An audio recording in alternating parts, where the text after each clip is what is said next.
नाथ भगवान की जय। बोलो चिंतामणि पार्श्वनाथ भगवान की, बोलो महावीर भगवान की, बोलो आचार्य आदिसागर जी महाराज की, बोलो आचार्य महावीर कीर्ति जी महाराज की, बोलो आचार्य विमल सागर जी महाराज की, बोलो तात गुरु आचार्य सन्मति सागर जी महाराज की, बोलो आचार्य सुनील सागर गुरुदेव की जय। सुनील सागर नाम हमें प्राणों से भी प्यारा है, सुनील सागर नाम मेरे जीवन का सहारा है, सुनील सागर नाम।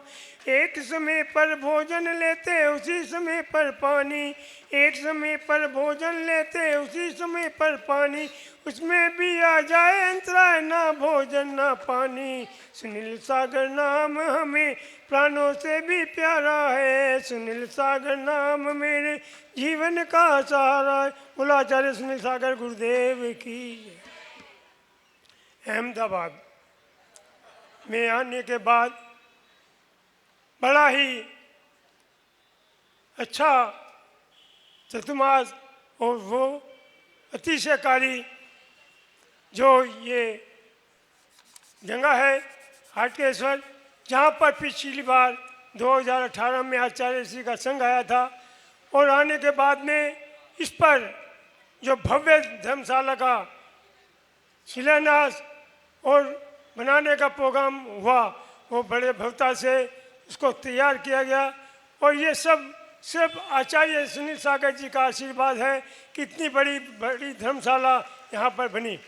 लोग बागों में भावनाएं हैं, श्रद्धा है, भक्ति है, परंतु मुझे ये समझ में नहीं आता कि अहमदाबाद में जो जगह है ये किस तरह की है। हर जगह हर तरह के आदमी मेरे को नज़र आते हैं, परंतु ये समझ से बाहर है।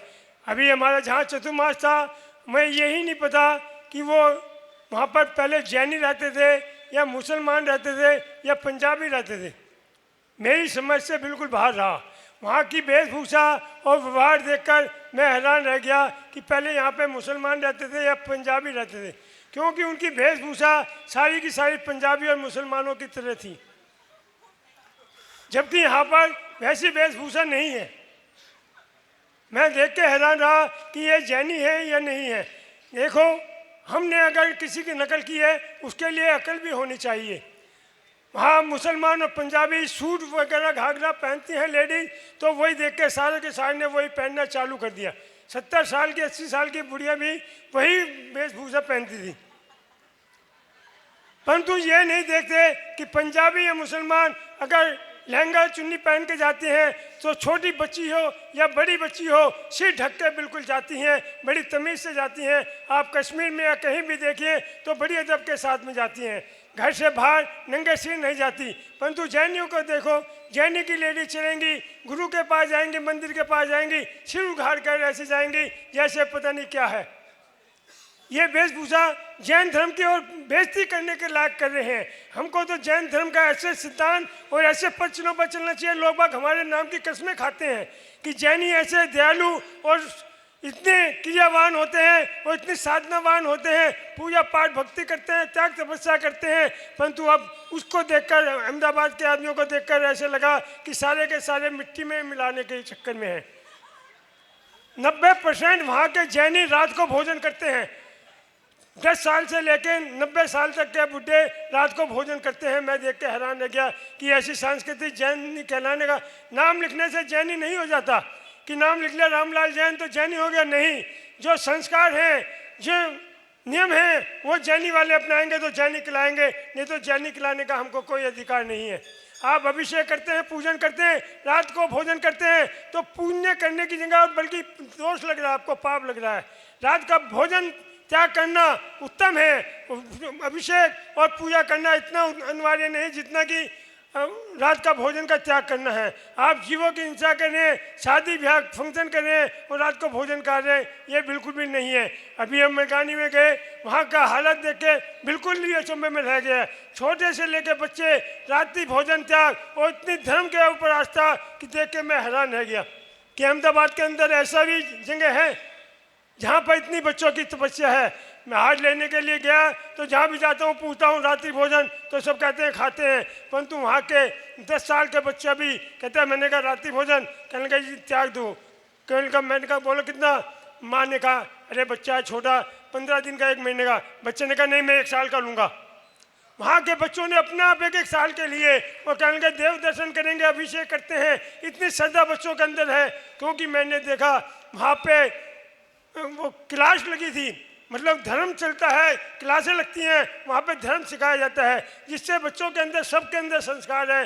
इतने अच्छे संस्कार मैंने गानी में देखे कि मैं देख के हैरान रह गया। मैं चाहता हूँ अपने बच्चों को ऐसे संस्कार दें जिससे धर्म की परवाह ना हो और धर्म आगे चलता रहे, धर्म के नाम पर हमारा कलंक ना हो। आप रात्रि को कहीं ट्रेन में सफ़र कर रहे हैं तो दिन छिपने के टाइम में आप बैठ के भोजन करने लगते हैं, सामने वाला यात्री पूछता है आप जैन हैं? आप पूछते हो तेरे को कैसे पता? मेरे माथे पे लिखा मैं जैन हूँ। नहीं, जैनी रात को भोजन नहीं करते। तो कितना गर्व से सीना हमारा फूलता है। और वहीं पे आप जा रहे हैं शादी ब्याह में, भिखारी की तरह प्लेट लेके घूम रहे हैं, भोजन कर रहे हैं, तंदूर की दुकान पर खड़े हैं तो ऐसे करोड़पति भी लाइन में लगा हुआ है कि एक तंदूर दे दे रोटी, जैसे कभी खाने को ही नहीं मिली हो। तो हमें ऐसे संस्कार को छोड़ना चाहिए। आपको नियम लेना चाहिए कि घर में तो एक बार को छुप कर खा लें, परंतु शादी ब्याह फंक्शन में एजेंट के यहाँ जाके भोजन ना करें तो अच्छा है। रात्रि को भोजन करने से हमारे धर्म पे, हमारे पूर्वजों पे और हमारे तीर्थंकरों पे कलंक लगता है। नहीं तो पिछले जन्म में बताते थे कि अदालत में जाकर के जैनी गवाही देता था तो मजिस्ट्रेट फांसी की सजा भी माफ़ कर देता था कि जैनी कभी झूठ नहीं बोलते। और आज ज़्यादातर के चक्कर में लगे हैं, सिर्फ नोट कमाई करने के चक्कर में ऐसा कर रहे हैं। ऐसा करना बिल्कुल जैन के खिलाफ है। हमें चाहिए कि हम अपने बच्चों को संस्कार दें। हम अगर अपने बच्चों को उंगली पकड़ के मंदिर ले जाएंगे तो वो बच्चे बड़े होकर बुढ़ापे में आपको उंगली पकड़ के मंदिर ले जाएंगे और वो आपका ध्यान रखेंगे। अगर आपको अपने बच्चों को अभिषेक कराने का संस्कार देंगे और पूजा पाठ कराएंगे तो कभी मदिरा पान और मांस मधु का कभी भी सेवन नहीं करेंगे। ये आपके संस्कार ही उनको जाएंगे। आप अपने बच्चों को संस्कार दें। जब आप भी खुद नहीं नियम लेते तो बच्चों को क्या नियम दिखाएंगे, क्या सिखाएंगे? अरे बुजुर्ग आदमियों को चाहिए कम से कम अपने बच्चों को संस्कार दें और अपने भी उन्हीं पच्चनों पे चले। जैसे हमारे आचार्य सन्मति सागर देखो कितनी त्याग तपस्या थी। अभी तक विश्व के अंदर ऐसा कोई भी आचार्य नहीं हुआ जिन्होंने 10,000 उपवास किए हों, और वो भी निर्जल, एक दिन छोड़कर 48 घंटे में एक बार ही मट्ठा पानी लिया करते थे। कितनी त्याग तपस्या थी। अरे आचार्य श्री के पास दिल्ली में क्रिकेट आया तो उसको आचार्य श्री ने प्रवचन में कहा तो उसने कहा मैंने तो अभी तक इतने क्रिकेट में रन नहीं बनाए जितने उन्होंने उपवास कर लिए। गौतम गंभीर तो कितनी गर्व से मान्यता बढ़ती है कि जैनी कितनों से, जैनी कभी भी आपको भीख मांगता नजर नहीं आएगा। कितना भी गरीब हो परंतु भीख मांगता हुआ जैनी नजर नहीं आएगा। और जैनी कभी भी मंदिर बनाएगा, चतुर्मास कराएगा, पंचकल्याण कराएगा, किसी नॉन जैन के पास चंदा मांगने नहीं जाएगा कि मैं चतुर्मास करा रहा हूँ या मंदिर बनवा रहा हूँ। नहीं तो पर्ची लेके आ जाते हैं, अरे मैं मंदिर बना रहा हूँ, मैं चबूतरा बना रहा हूँ और मैं पीर का स्थान बना रहा हूँ, प्रदर्शित करा लो। परंतु जैन कभी जैन के पास नहीं मांगने जाएगा। और जितने भी विश्व के अंदर हॉस्पिटल है, अनाथ आश्रम है, मंदिर है और पशुशाला है, सब ज़्यादातर जैनियों की हैं। वो कहते हैं जैनियों के पास इतना पैसा कहाँ से आता है जो इतना दान करते हैं। अरे जब दान करेंगे तभी तो हमको मिलेगा। हम धर्म लाभ में लगाएंगे तो हमको पैसे मिलेगा। आचार्य जी कहते हैं कि सभी कहते हैं कि लक्ष्मी किसी के साथ नहीं जाती। मैं कहता हूँ आचार्य श्री के बताए हुए पच्चनों पे चलो तो सारी जो धन आपके पास है वो सब आपके साथ जाएगा। किसी के साथ धन जाता है परंतु नहीं जाता, परंतु आपके साथ में धन जाएगा और पक्का जाएगा। आप आचार्य श्री के प्रवचन सुने, उनके पच्चनों पे चले तो जाएगा। जैसे आप अमेरिका जाते हैं, इंडिया की करेंसी वहाँ पे चलती है क्या? नहीं चलती, वो यहीं की यहीं रह जाती है। वहाँ के लिए आपको उसको बदलना पड़ता है। इसी प्रकार आपके पास जो धनराशि है उसको अच्छे काम में लगाएंगे, धर्म में लगाएंगे, मंदिरों के निर्माण में लगाएंगे, पूजा हर विहार में लगाएंगे और धर्मशाला में लगाएं, बच्चों की दया में लगाएंगे तो उससे क्या होगा?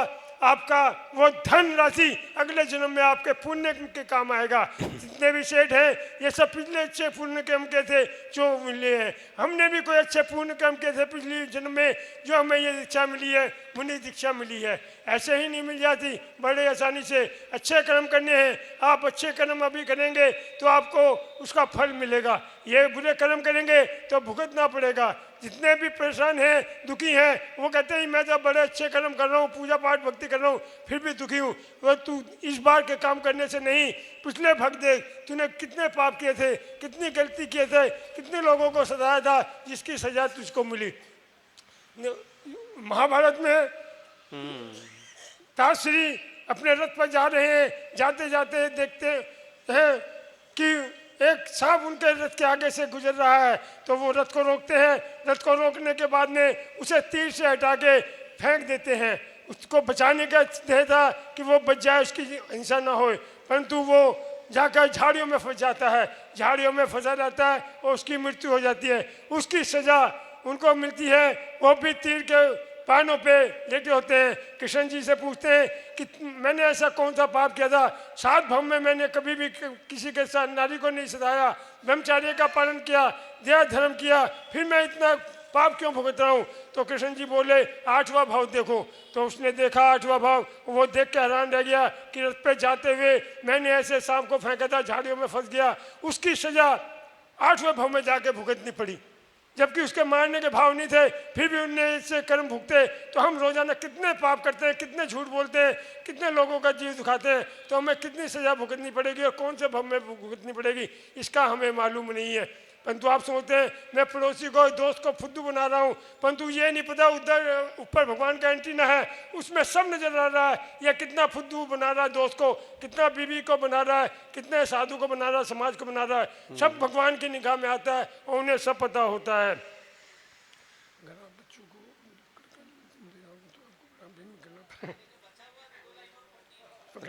मथुरा की गाय,